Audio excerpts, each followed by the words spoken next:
Hello dear students, आज के इस वीडियो में एक स्टूडेंट का डाउट है कि मिस इसकी जर्नल एंट्री कैसे फ्रेम की जाएगी। प्लीज़ आप मुझे हेल्प कीजिए। तो अभी इसको कमेंट बॉक्स में कैसे टेक्स्ट किया जाए, आपको एक्सप्लेनेशन कमेंट बॉक्स में समझ में नहीं आएगा।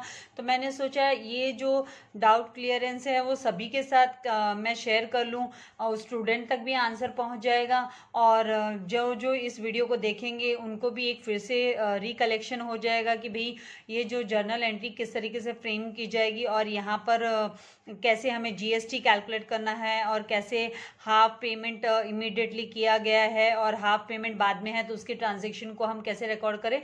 तो इसका एक्सप्लेनेशन स्टार्ट करने से पहले मैं आप सभी बच्चों से रिक्वेस्ट करूंगी कि अगर अभी तक आपने चैनल को सब्सक्राइब नहीं किया है तो आप चैनल को सब्सक्राइब कीजिए एंड वीडियो को लाइक करना एंड शेयर करना नहीं भूलना है। तो डियर स्टूडेंट्स, यहाँ पर जो डाउट है स्टूडेंट का कि परचेस गुड्स ऑफ ₹22,000, 22,000 का गुड्स परचेस किया। ठीक है भाई, 22,000 का गुड्स परचेस किया। किससे परचेस किया है? तो फ्रॉम ईशान से यहाँ पर परचेस किया गया है गुड्स। तो जब भी गुड्स परचेस की बात आती है, गुड्स परचेस की बात आती है, तो सबसे पहले आपको ये चीज़ ध्यान में रखना है कि यहाँ पे कोई एसेट नहीं है। यहाँ पे बिजनेस के लिए गुड्स परचेस हुए हैं, बिजनेस से गुड्स परचेस हुए हैं, तो हम परचेसेस अकाउंट में उसको दिखाते हैं, प्रेजेंट करते हैं कि भाई परचेसेस अकाउंट में प्रेजेंट किया जाता है बिजनेस में गुड्स जो परचेस किए हैं। तो यहाँ पर परचेसेस अकाउंट का तो एक आपको जर्नल एंट्री के समय पर परचेसेस अकाउंट आपको लगेगा। एंड दूसरी यहाँ पर बोला है कि किससे परचेस किए हैं, तो ईशान से परचेस किए हैं। उसके ऊपर 12% की जीएसटी, 12% की जीएसटी की भी बात की कि भाई 12% का जीएसटी दिया गया है। एंड इसके बाद में बोला है कि एंड पेड हाफ अमाउंट, यहाँ पे माफ कीजिए डबल टाइम लिख दिया, हाफ अमाउंट बाय चेक। तो आधा जो अमाउंट है वो चेक से पेमेंट किया गया है, ऐसे बोला है। तो Ishaan allowed 10% cash discount and Ishaan ने 10% का कैश डिस्काउंट अलाउ किया है। तो स्टूडेंट ने इस तरीके से मुझे लिख के भेजी है ये क्वेश्चन कि भाई मिस आप प्लीज इसकी एंट्री मुझे दे दो। तो टेक्स्ट कर स्टूडेंट का डाउट क्लियर नहीं होता, इसीलिए सॉल्व कर रही हूँ। तो यहाँ पर सबसे मेन बात ये है कि 22,000 पे एक आप लोगों को पहले वर्किंग नोट पता होना चाहिए कि कैसे प्रिपेयर करेंगे, कैसे कैलकुलेशन करना है। अकाउंट्स में कैलकुलेशन पार्ट भी बहुत ही इंपॉर्टेंट होता है। तो वर्किंग नोट मैं आप लोगों के लिए यहाँ पे प्रिपेयर करती हूँ। ये जो परचेसेस है, मैंने आपसे कहा परचेसेस वर्ड यूज़ किया जाता है, हम कौन से अकाउंट में इसको प्रेजेंट करेंगे। ये जो एक्सपेंडिचर हुआ है, purchases account is nothing but expenditure, ये हमारा एक्सपेंडिचर हुआ। तो जब भी एक्सपेंडिचर होता है तो हम उसे डेबिट में दिखाते हैं, ठीक है। इसलिए जब जर्नल एंट्री हम बनाएंगे तो परचेसेस अकाउंट को हम डेबिट में लिखने वाले हैं। ये तो एक बात ये हो गई। तो परचेसेस कितने का हुआ? 22,000 का, 22,000 का परचेसेस हुआ है, ठीक है। उसके बाद में हमें यहाँ पर 12% का जो जीएसटी है, तो ये जो जीएसटी का फंडा क्या है कि ये 12% जीएसटी है, तो जीएसटी में से 6% 50-50% शेयर करते हैं। सेंट्रल गवर्नमेंट जो है वो 50%, तो वो सीजीएसटी हो गया, उसको सीजीएसटी बोला जाता है। तो 6% सीजीएसटी जो है, टोटल 12% के जीएसटी से 6% सीजीएसटी सेंट्रल गवर्नमेंट रिसीव करेगी एंड 6% जो है स्टेट गवर्नमेंट, एसजीएसटी जिसे हम बोलेंगे, स्टेट गवर्नमेंट यहाँ पर लेने वाली है। तो 22,000 का हमें सबसे पहले 6% एंड 6% SGST एंड CGST दोनों कैलकुलेट करना। तो यहाँ पर हमें ऐड करना होगा नेट वैल्यू फाइंड आउट करने के लिए, परचेसेस का नेट वैल्यू फाइंड आउट करने के लिए ऐड 6% CGST। तो 6% CGST on what? Purchase price पर। तो 22,000 पर 6% हमें कैलकुलेट करना है। 6% मतलब 6/100, तो 2 zeros चले गए। एंड उसके बाद में 220 मल्टीप्लाई बाय आप 6 करोगे तो 1320 आएगा। 1320 सेंट्रल गवर्नमेंट के पास गया। तो सेम अमाउंट जो है, इक्विवेलेंट अमाउंट स्टेट गवर्नमेंट के पास भी जाना है, 6% SGST। ये आपको फिर से कैलकुलेट करने की जरूरत नहीं है, 1320, ठीक है। अभी इनका सबका टोटल जो सम अप करोगे आप, तो इसका जो टोटल आएगा वो 24,000 यहाँ पर 640 आ जाएगा, 24,640। अभी इसकी जर्नल एंट्री कैसे हम बताएंगे? तो वो मैं आपको बताऊंगी, लेकिन उसके पहले हमें इसका बाइफर्केशन ये ऐसे भी करना है कि ये जो परचेसिंग की है उसमें से पेड हाफ का मतलब आधा अमाउंट, हाफ अमाउंट, ये हाफ मतलब आधा अमाउंट जो है चेक से पेमेंट किया। तो जो चेक से पेमेंट किया गया है उसके ऊपर ये जो कैश 10% का दिखाई दे रहा है, ये कैश हमें है ना डिस्काउंट रिसीव होने वाला है, कैश डिस्काउंट रिसीव होने वाला है। ईशान से खरीदा है, ईशान ने उधार आधा उधार दे दिया, इसका मतलब हाफ यहाँ पर बता रहे हैं कि half amount paid by cheque, तो आधा अमाउंट चेक से पेमेंट हुआ है। तो यहाँ पर जो इसका अमाउंट है उसके लिए हाफ अमाउंट हमें दिखाना है कि भाई चेक से पेमेंट हुआ है और हाफ अमाउंट जो है वो उधार में खरीदा गया है। इसीलिए इसका जो कैलकुलेशन करेंगे वो हाफ पेड बाय चेक। तो चेक से पेमेंट मतलब बैंक, ये बैंक अकाउंट में हमें प्रेजेंट करना होगा, बैंक बैलेंस डिक्रीज होगा यहाँ पर पेमेंट कर रहेंगे तो। और हाफ जो है वो हाफ क्रेडिट परचेस हुआ, आधा अमाउंट हम बाद में फ्यूचर में पे करेंगे। तो ये इसको क्रेडिट परचेस, तो ये जो क्रेडिट परचेस है ये किसके अकाउंट के नाम से हमको यहाँ पे मेंशन करना होगा कि ईशान के अकाउंट में। ये हम दिखाएंगे कि ईशान के अकाउंट का बैलेंस बाकी है, उसे देना बाकी है बकाया। ईशान जो है वो हमारा क्रेडिटर होगा, ईशान जो है वो क्रेडिटर होगा।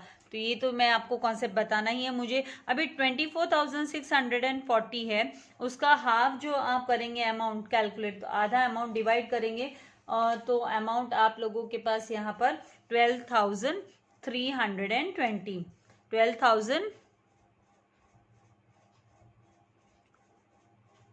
माफ कीजिए पहले ये लिखने लगी 12,320,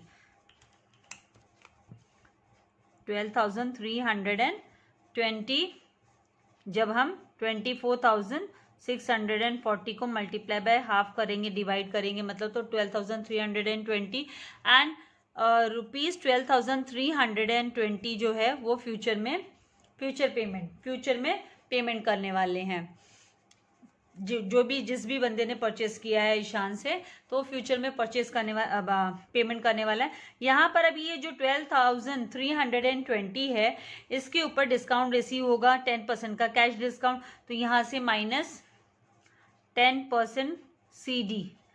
तो 12,320 का 10% क्या होता है, आप एक जीरो हटा दो तो 1 2 यहाँ पर 1232 आ जाएगा, 1232 माइनस करेंगे तो 10 - 2 8, देन 11 - 3 किया तो अगेन यहाँ पर 8, फिर 2 - 2 0, 12 - 1 किया तो 11, तो 11,088 जो है रुपीस ये बैंक में हमको दिखाना है। ये जो है बैंक अकाउंट कर हम दिखाएंगे ये पेमेंट कर दिया है करके, बैंक अकाउंट के थ्रू पेमेंट हो गया। तो ये अमाउंट हमें जर्नल एंट्री के लिए चाहिए, उसके साथ ये अमाउंट हमें जर्नल एंट्री के लिए चाहिए। तो ये सारे के सारे जो हैं हम क्रेडिट में दिखाएंगे। ये सारे क्रेडिटर जो होता है वो क्रेडिट बैलेंस होता है, जब भी क्रेडिटर इंक्रीज होता है तो, और ये पेमेंट कर दिया तो बैंक बैलेंस जब डिक्रीज होता है तो हमें पेमेंट को हम क्रेडिट में दिखाते हैं। एंड डिस्काउंट रिसीव हुआ ये इनकम है तो इसे हमें क्रेडिट में दिखाना होता है। तो ये तो हो गई इसकी वर्किंग नोट की कैलकुलेशन। तो यहाँ पर आप इसके स्क्रीनशॉट ले लीजिए। अभी मैं आपको जर्नल एंट्री फ्रेम करना बता देती हूँ कि इसके हेल्प से आप कैसे जर्नल एंट्री फ्रेम करोगे। तो यहाँ पर आपको क्या करना है, सबसे पहले परचेसेस अकाउंट को डेबिट करेंगे हम, क्योंकि हमें रूल पता है जब भी एक्सपेंडिचर्स इंक्रीज होते हैं तो उसे हम डेबिट में लिखते हैं। तो purchases account debit as per the modern approach. और अगर हम ट्रेडिशनल अप्रोच के हिसाब से जाते हैं तो debit all expenses and losses. तो परचेसेस ये हमारे लिए एक्सपेंडिचर हुआ, तो परचेसेस अकाउंट डेबिट करेंगे। 22,000 का माल परचेस किया, ठीक है, 22,000 का परचेस किया।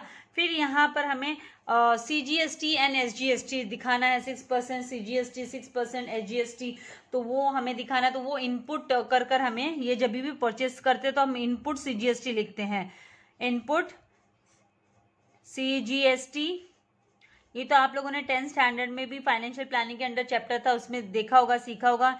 इनपुट, अगर आपने वो चैप्टर प्रिपेयर किया था अगर लास्ट ईयर, तो SGST अकाउंट, तो ये जो दोनों अमाउंट हमारे पास है 1320 1320, यहाँ हम लिख देंगे, प्रेजेंट कर देंगे 1320 1320 1320। तो ये सारे के सारे डेबिट बैलेंसेस हो गए।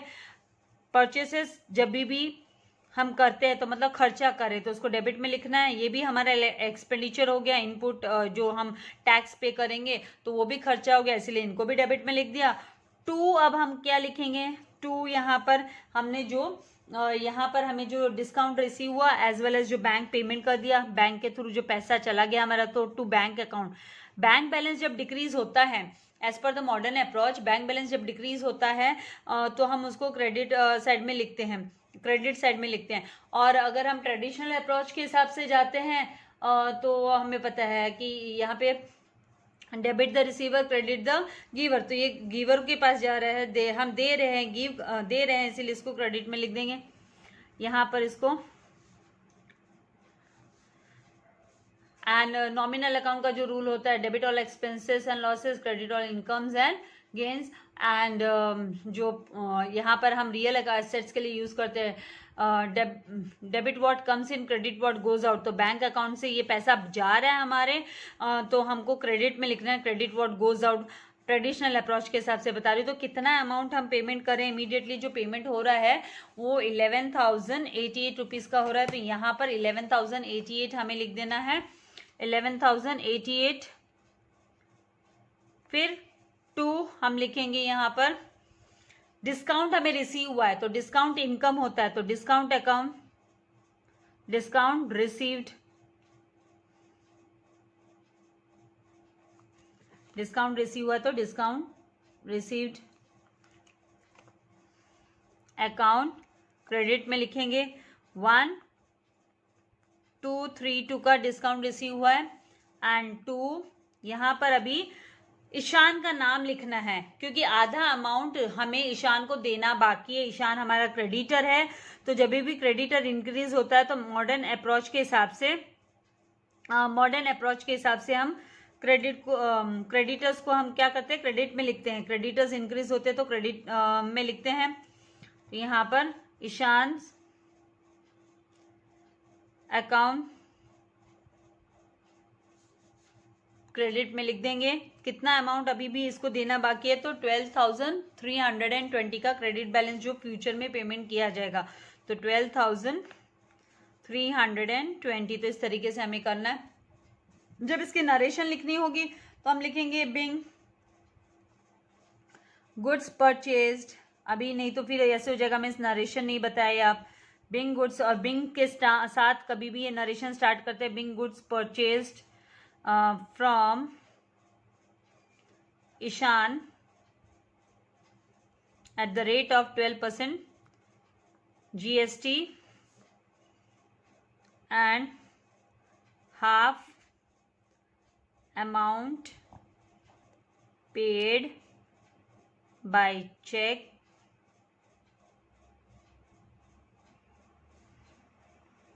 and discount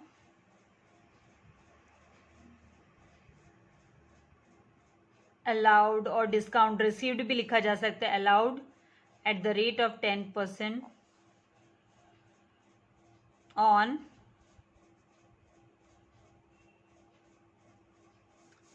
half paid amount.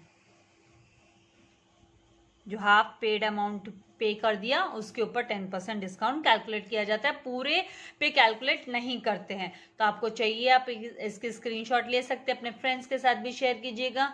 Late everyone understand the concept of क्या यहाँ पर कैसे हमको जर्नल एंट्रीज फ्रेम करनी होती है। बहुत सारे वीडियोस अपलोड किए हुए हैं ऑलरेडी जर्नल एंट्री से रिलेटेड, और ऐसे वाले क्वेश्चन बेटा आप लोग अगर टेक्स्ट बॉक्स में लिखेंगे, मुझे कमेंट बॉक्स में लिखेंगे, तो उनका आंसर दे पाना बहुत मुश्किल होता है। तो प्लीज़ आप लोगों से रिक्वेस्ट है कि ऑलरेडी मैंने अपलोड किए हैं जर्नल एंट्री से रिलेटेड वीडियो, तो थोड़ा सा मेहनत कीजिए, देखिए वीडियोस को ध्यान से, कैलकुलेशंस पार्ट को चेक कीजिए कि कैसे कैलकुलेशंस कर सकते हैं, और फिर बाद में अगर डिफ़िकल्टी होती है तो no problem, you can text me in the comment box. लेकिन ऐसी वाली जो एंट्रीज है वो मैं कमेंट बॉक्स में लिखकर कोई फ़ायदा नहीं है। वीडियो को लाइक करना, शेयर करना नहीं भूलना है। Thank you very much. Stay blessed and healthy for ever.